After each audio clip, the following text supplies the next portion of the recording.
Tips for new home, कैसे हम वास्तु को यूज़ करके ऐसे टिप्स जिसे हम नया घर खरीदने जा रहे हैं तो उसको यूज़ करके कैसे हम उसको हेल्प कर सकते हैं। आज मैं हूं अंशुल बंसल और रियल एस्टेट इन्फ्लुएंसर, और मेरे साथ हैं आचार्य मुनमुन गोयल जी, जो हमें 10 टिप्स बताएंगे कि जब भी हम एक नया घर खरीदने जा रहे हैं तो कैसे हम उसको यूज़ कर सकते हैं कि हमारे घर एक प्रोस्पेर हो। तो मैम बताएंगे कि किस तरीके की टिप्स। अंशुल, सबसे पहले मैं आपको बोलूँगी कि घर में जब हम कोई भी घर खरीदने जाते हैं तो सबसे पहले वहाँ के टॉयलेट सीट्स को देखिए। टॉयलेट सीट अगर नॉर्थ ईस्ट में आएगी तो डेफिनेटली वो घर हमको नहीं खरीदना चाहिए, क्योंकि वो घर हमें फ्लरिश करने में हेल्प नहीं करेगा। हमें वहाँ पर हेल्थ इश्यूज़ भी आ सकती हैं। तो जैसे कि अब ये भी घर है, आप देख रहे हैं, इसमें हम क्या क्या देखने जा रहे हैं वो मैं आपको बताती हूँ। सबसे पहले यहाँ का toilet north east, and then मैं आपको बोलूँगी किचन का ज़रूर ध्यान दीजिए। टॉयलेट सीट के जितना इम्पॉर्टेंट है उतना ही इम्पॉर्टेंट है कि आपकी किचन किस डायरेक्शन में आती है। आपकी किचन नॉर्थ ईस्ट की डायरेक्शन में अगर आ रही है तो उस घर को आप अवॉइड कीजिए, वो घर आप मत लीजिए।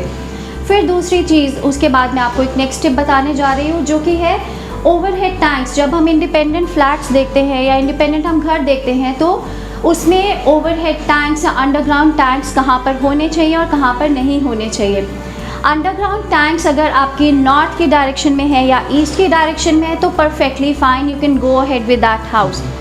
पर अगर वहाँ पे ओवरहेड टैंक आ जाता है नॉर्थ ईस्ट डायरेक्शन में या ईस्ट डायरेक्शन में या नॉर्थ डायरेक्शन में, तो वो घर आपको नहीं लेना चाहिए। ये सब लोगों का बहुत बड़ा कंसर्न है कि टैंक्स कहाँ पर होने चाहिए। बहुत सारे केसेस में मैंने देखा जहाँ पे फाइनेंशियल लॉसेस हो रहे थे कि उन घरों में अंडरग्राउंड टैंक साउथ ईस्ट में नीचे बना हुआ था। अवॉइड कीजिए, उस वाले घर को भी आप अवॉइड कीजिए जहाँ पर अंडरग्राउंड टैंक फ्लोर के नीचे बना हुआ है, अंडरग्राउंड है। उसके बाद कई घर ऑलरेडी रेनोवेटेड होते हैं, तो रेनोवेटेड घरों को हमें कैसे देखना चाहिए।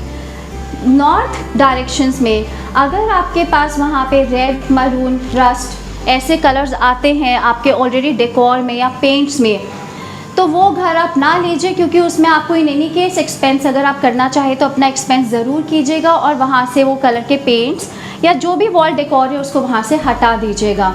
एंड देन उसके बाद अगर आपके वहाँ पे साउथ की डायरेक्शंस में कुछ भी डेकोर या वॉल कलर्स या कर्टन्स कुछ ऐसे रंग के हैं जैसे कि नीला हो गया, काला हो गया, तो वो भी आप घर ना ही ले तो आपके लिए बेटर रहेगा।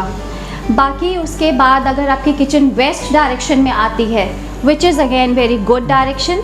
साउथ तो हम सब जानते ही हैं कि साउथ की डायरेक्शन की किचन बहुत अच्छी रहती है। साउथ वेस्ट में अगर आपका बर्नर आता है तो आपको वो भी अवॉइड कर देना चाहिए। और अगर आप प्लांट्स के बहुत बड़े शौकीन हैं और आपको बालकनी कंसिडर करनी बहुत ज़रूरी है, अगर आपको प्लांट्स को अपने घर पे रखना है तो कोशिश करके बालकनीज़ को देख लीजिए कि आपकी बालकनीज़ अगर नॉर्थ में आती हैं या ईस्ट में आती हैं या साउथ में आती हैं तो आपका प्लांट्स रखने का ड्रीम फुलफ़िल हो सकता है। अगर वेस्ट की ही बालकनी है आपके पास प्लांट्स रखने के लिए तो आप वो घर फिर से अवॉइड कर सकते हैं।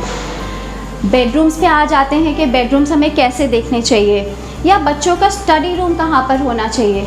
अगर आप स्टडी रूम के स्पेशली आप ये देख रहे हैं कि बच्चे हमारे इस घर में आए और उनकी स्टडीज़ हैम्पर ना हो, तो उस घर में आप घर की वेस्ट साउथ वेस्ट डायरेक्शन, जिसको हम कहते हैं WSW की डायरेक्शन में आप बच्चों का स्टडी रूम बनाइए, या बच्चों का रूम भी आप उस डायरेक्शन में ले सकते हैं, तो बच्चे आपके पढ़ाई में अच्छे रहेंगे। उसके बाद अगर आपके घर में कुछ एल्डरली कपल है, घर में बुज़ुर्ग हैं, तो उनको आप साउथ के डायरेक्शंस का बेडरूम दीजिए। अगर घर में आप एज अ कपल रह रहे हैं तो कोई भी डायरेक्शन आप ले सकते हैं। कुछ डायरेक्शंस हैं जो हम अवॉइड करते हैं, जैसे कि SSW का डायरेक्शन हो गया, वेस्ट नॉर्थ वेस्ट का डायरेक्शन हो गया, या फिर ESC का डायरेक्शन हो गया। ये डायरेक्शंस आपको अवॉइड करनी चाहिए। तो आप इन टिप्स को ध्यान में रखकर आप घर चूज़ करने में आपको हेल्प मिलेगी। और अगर आप चाहते हैं कि आप इसको इन डिटेल जानना चाहते हैं तो आप कभी भी कांटेक्ट कर सकते हैं। फ्रेंड्स, होप आपको ये टिप्स बहुत ही शानदार लगे होंगे। जो फ्रेंड्स आपने इस कंसल्टेंसी को करना है तो मैम आचार्य मुनमुन गोयल जी का नंबर मैं नीचे फ्लैश कर रहा हूँ, आप उनसे कंसल्टेंसी कर सकते हैं। फ्रेंड्स, चैनल पर पहली बार आए तो नीचे दिखे सब्सक्राइब बटन को दबा दें और बेल आइकन को भी दबा दें। फ्रेंड्स, मिलते हैं अगले वीडियो में। धन्यवाद दोस्तों।